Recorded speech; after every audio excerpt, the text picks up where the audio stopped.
अस्सलाम वालेकुम बच्चों, कैसे हैं सब। उम्मीद है सब खैरियत से होंगे। आज का जो हमारा टॉपिक है, वक्त ज़ाया किए बगैर उसकी तरफ चलते हैं। आज हमने पढ़ना है Dalton's law of partial pressure. जी हाँ, Dalton's law of partial pressure जो है वो आज हमने पढ़ना है। तो एक चीज़ मैं आपको पहले ही बता दूं कि जब हम इस लॉ को जो है वो पढ़ेंगे तो आपको ऐसा लगेगा कि ये तो आपको पहले से पता था, ये तो हमने पहले से पढ़ा हुआ था, ये तो हमें हमारी कॉमन सेंस में ये चीज़ मौजूद है। बिल्कुल दुरुस्त होगा, ऐसी चीज़ जो है वो आप लोगों ने बिल्कुल पहले पढ़ रखी होगी, बिल्कुल आप लोगों को पता होगा। तो हाउएवर एक ऐसी चीज़ होगी जो आपको पहले नहीं पता होगी, तो वो हम जो है वो यहाँ पे उसे डिटेल से डिस्कस करेंगे। देखिए, मैं एक एग्जांपल से जो है वो बात शुरू करता हूँ। फ़र्ज़ करें कि आपके पास सेम वॉल्यूम के 4 कंटेनर हैं। एक में आपके पास ए गैस है, एक में आपके पास है बी गैस और एक में आपके पास है सी गैस। जो प्रेशर ए गैस लगाती है उसे हम कहते हैं पी ए, जो बी गैस लगाती है उसे हम कहते हैं पी बी, और जो सी गैस जो प्रेशर एक्सर्ट करती है that is called P C. जी हाँ, पी ए, पी बी और पी सी। अच्छा, अब एक छोटी सी बात और मैं आपको बताता हूँ। मैंने कहा ना 4 कंटेनर हैं, तो चौथा कंटेनर आपके पास ये मौजूद है with equal volume, equal temperature और इक्वल प्रेशर। तो अब आपने ए, बी और सी, ये तीनों की तीनों गैसेस को क्या कर दें आप लोग, कन्वर्ट कर दें, शिफ्ट कर दें चौथे वेसल के अंदर, चौथे बर्तन के अंदर। अब आपके पास जो टोटल प्रेशर होगा P T, that will be equal to वो pressure of A gas, pressure of B gas और प्रेशर ऑफ सी गैस तीनों के सम के बराबर होगी। तो इसी को Dalton's law of partial pressure कहते हैं। तो Dalton's law of partial pressure है कि if we have mixture of non reacting gases then the sum of their individual partial pressures is equal to the sum of then the total pressure of non-reacting gases is equal to the sum of their individual partial pressure। ठीक है, तो total pressure जो है वो सब के individual pressure के sum के बराबर होता है। यहाँ पे मैं आपको बता दूँ कि पार्शियल प्रेशर किसे कहते हैं। देखें, पार्शियल का जो लफ्ज़ी मतलब होता है वो होता है जुज़वी। यहाँ पे पार्शियल प्रेशर का क्या मतलब है, देखें, जब आपके पास इस कंटेनर में सारी की सारी गैसेस थीं तो टोटल प्रेशर तो वो है जो ये सारी गैसेस आपस में जो है वो एक्सर्ट करी इन वॉल ऑफ कंटेनर के ऊपर। लेकिन इसमें से जो आपके पास ए गैस का जो प्रेशर है वो है पी ए, ये है partial pressure of gas A. ठीक है, इसी तरह से ये पी बी है partial pressure of gas B. इसी तरह से जो पी सी है आपके पास, ये है partial pressure of gas C. तो आपको पता चल जाना चाहिए कि पार्शियल प्रेशर किसे कहते हैं।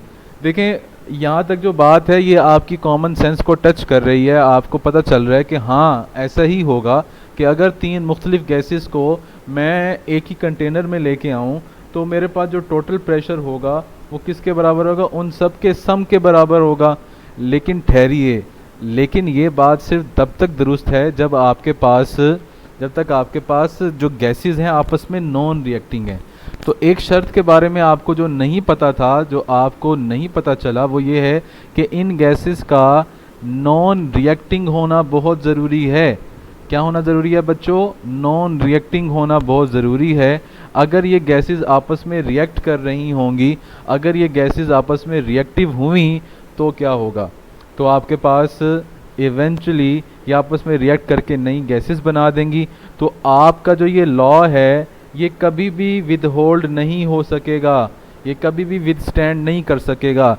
तो अगर आपके पास रिएक्टिव गैसेस हुई, आपस में गैसेस ने रिएक्ट कर लिया, तो P T will not be equal to P A plus P B और प्लस पी सी होगा। तो यहाँ तक जिन बच्चों को बात समझ आ चुकी है, ऐसे समझें कि उनको तकरीबन 80% बात जो है वो क्लियर हो चुकी है। अब मैं आपको वक्त ज़ाया किए बगैर ले चलता हूँ आपकी बुक की तरफ। देखते हैं बुक वाले ने हमें क्या बताने की कोशिश की है। तो यहाँ से जो है वो शुरू करते हैं। चूँकि डाल्टन्स लॉ है तो ऑब्वियसली जॉन डाल्टन ने इसे प्रेजेंट किया था।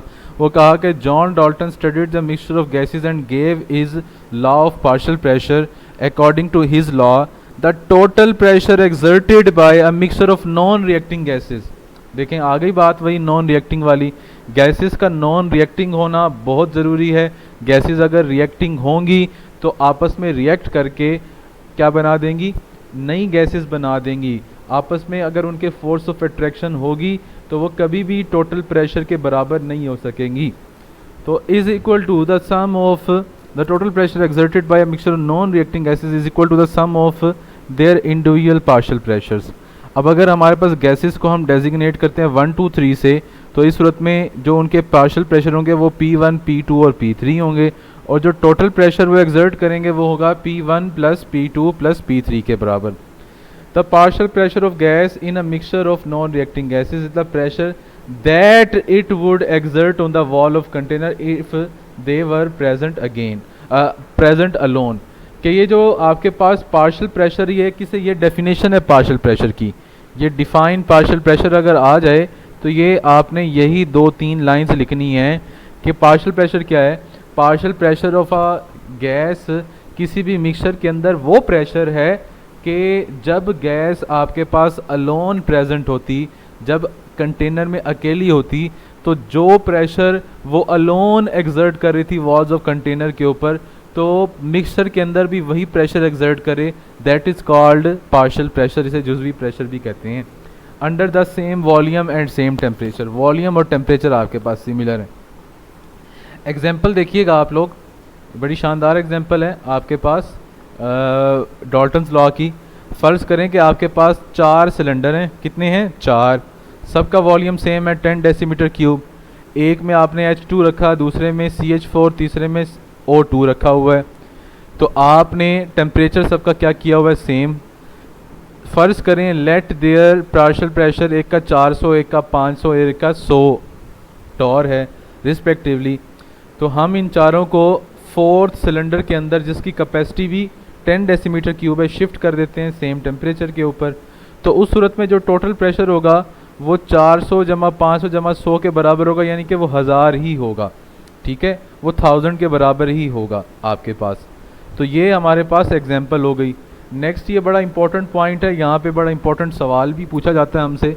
मैं पहले उसकी स्टेटमेंट आपको बता दूँ, फिर मैं आपको इसके जवाब की तरफ ले लेता हूँ।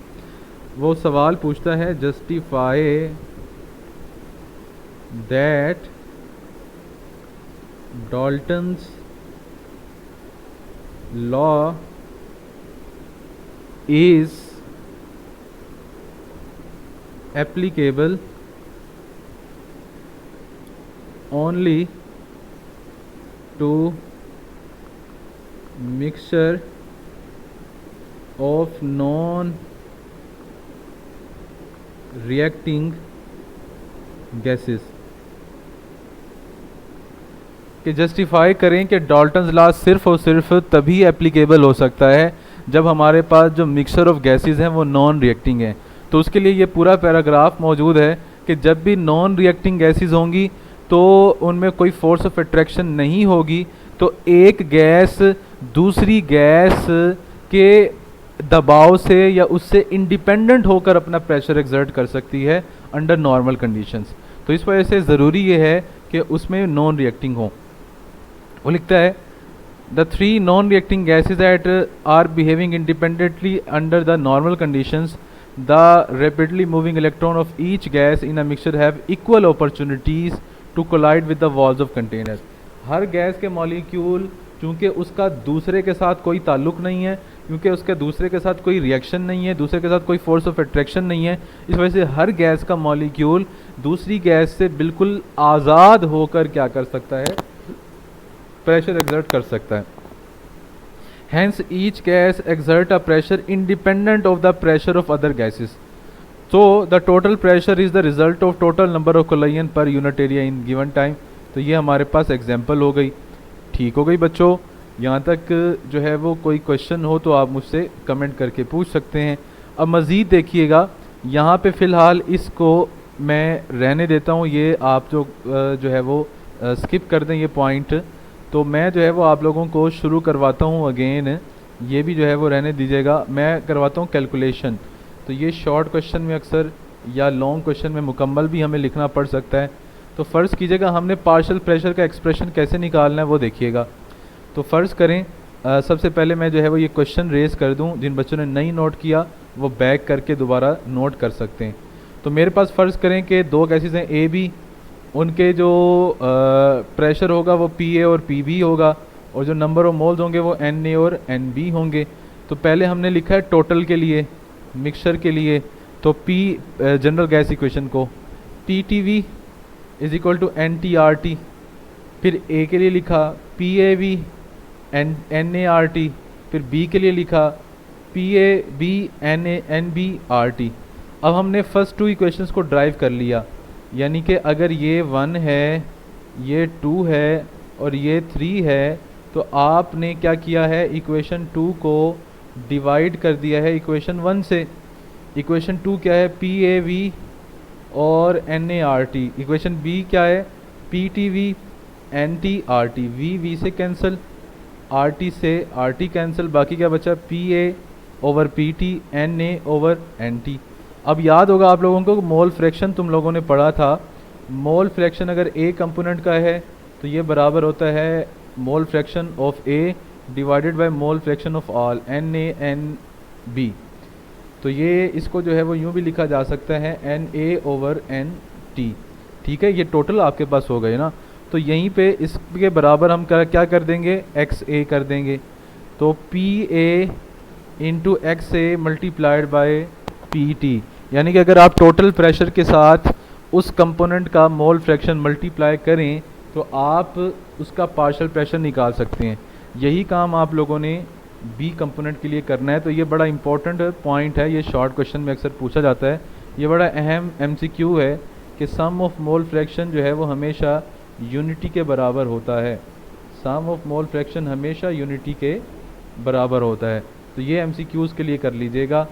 आज के लिए जो है वो हम यहीं पे वाइंड अप करते हैं। कोई सवाल हो तो वो आप मुझसे कंसल्ट कर सकते हैं।